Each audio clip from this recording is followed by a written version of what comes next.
Hello everyone, Olivia here, and for today's video, let's do a monthly energy update for August para sa Aries. So, let's check kung ano ang paparating, guidance, and messages for you, Aries. But before we proceed, I would like to say thank you sa lahat ng new subscribers, followers ng ating social media accounts. And for those who are interested sa ating daily live readings, all of my social media ay nasa description below ng video na ito. And yeah, if interested din kayo sa akin for private sessions, just visit any of my social media na again nasa description ng video na ito. And yun, for other reading updates para sa iba pang social zodiac sign rather na reading, just follow me, subscribe, and of course, don't forget na rin to comment anything para na rin sa energy exchange. That is such a helpful para sa akin. Such a helpful thing to do for me.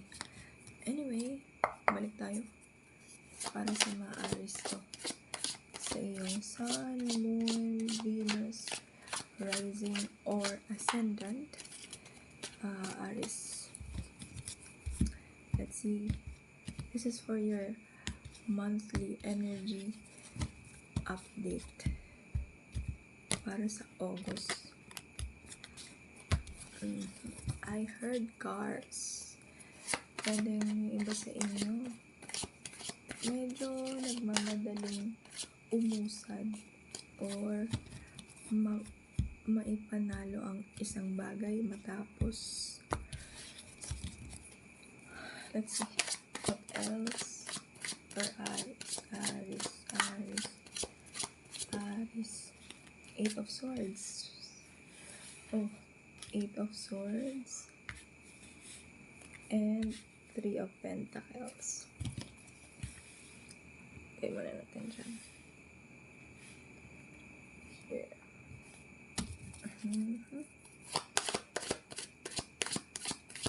What else for Aries?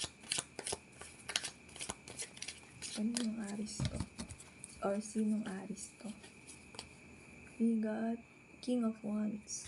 This is another Aries energy. Queen of Pentacles. Eight of Wands. Okay.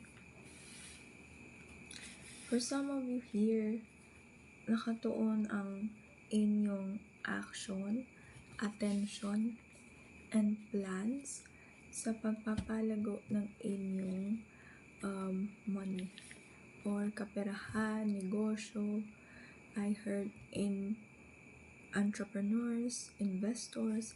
So maring ikaw ay may bagong papasuking source of income, negosyo, may contract signing din dito. What else for Aries?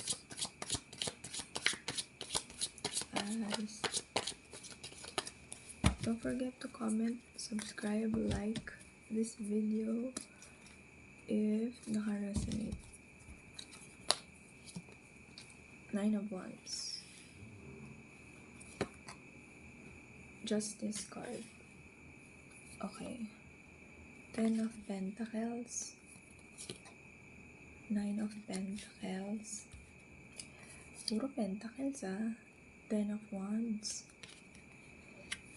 Ooh. Okay.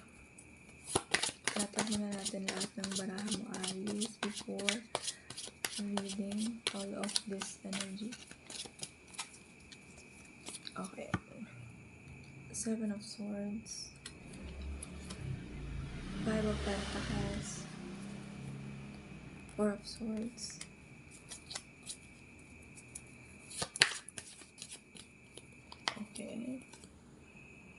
Six of Pentacles, and Six of Cups.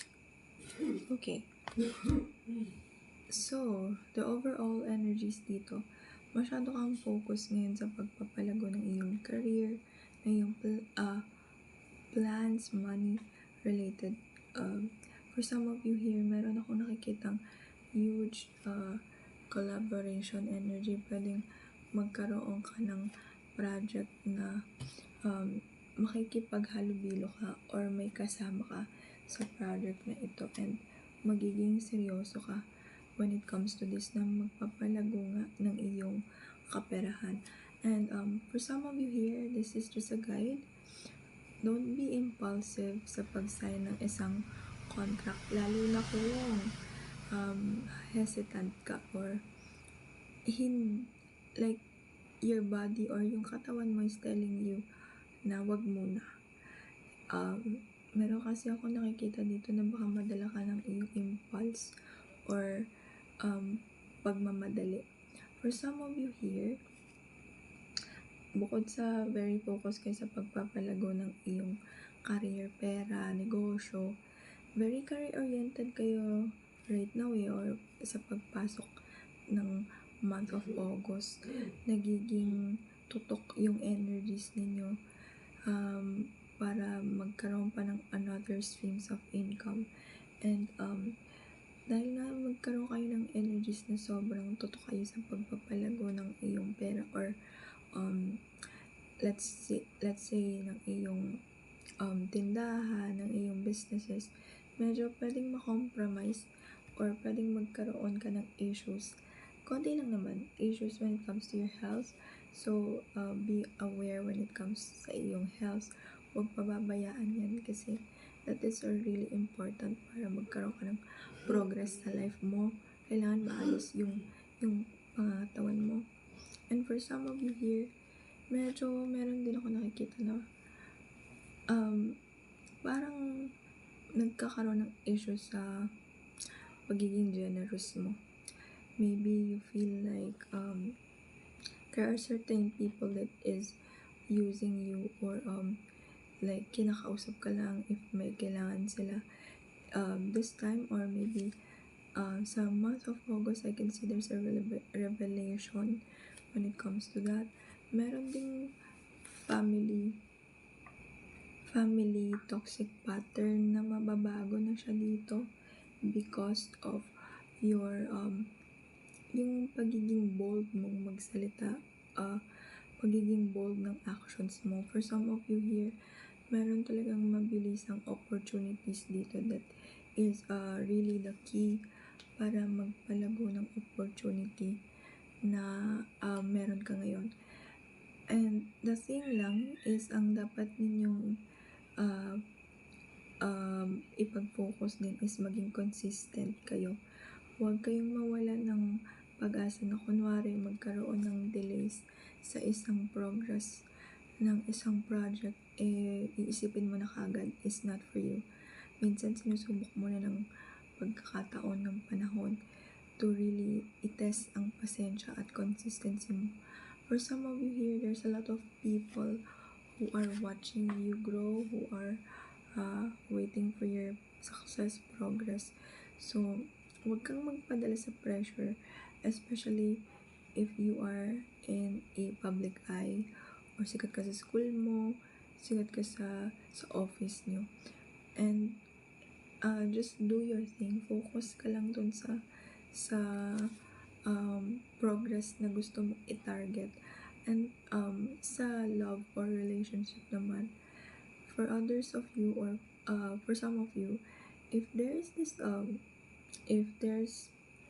this energy na parang nagkaroon ng betrayal sa end mo, I can see that right now the karma is playing their part. Kung ano man yung nangyari sa'yo, pray about it. Just try not to think about it. But of course, that's impossible, especially if sobrang lalim ng sugat. But again, just pray about it.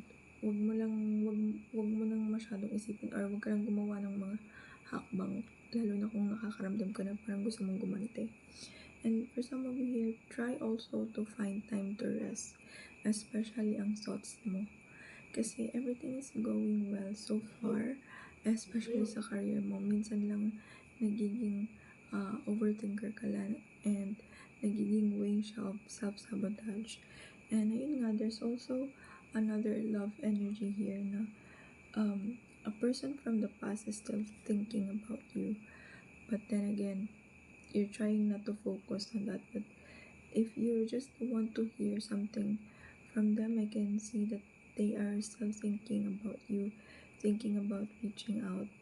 Pag naaalala ka nila, nakakaramdam sila ng loneliness and bigat. But yeah, this is your reading and I hope it helps. Thank you.